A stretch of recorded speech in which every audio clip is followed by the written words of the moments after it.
Anyway, our forests represent more than a $250 billion asset owned by the people of British Columbia, and yet under the BC Liberals in this budget we get less and less jobs, less revenue out of every tree.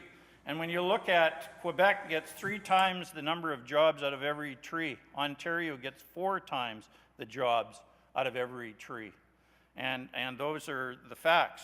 So there's no question that shipping logs overseas, and I watched as profitable mills, like I think specifically of Timber West, those mills were profitable mills. Now, could they make more money exporting the logs? You bet your life. You bet your bippy, as they say, that you could actually sell those logs for more on the export market than you could to just export them.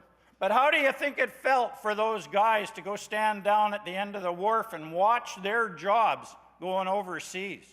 Like, you have to walk a mile in those guys' shoes to understand it. And I get it. I stood there with those fellas watching truckload after truckload shipped out. First Yubo and then at Elk Falls. And you know, the laws in British Columbia, oh, they're so restrictive.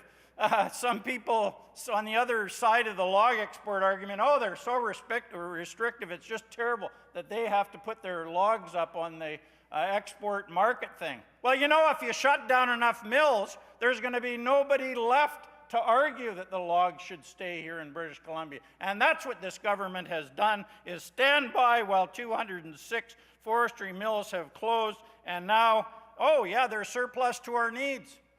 That's a complicated thing to figure out, isn't it?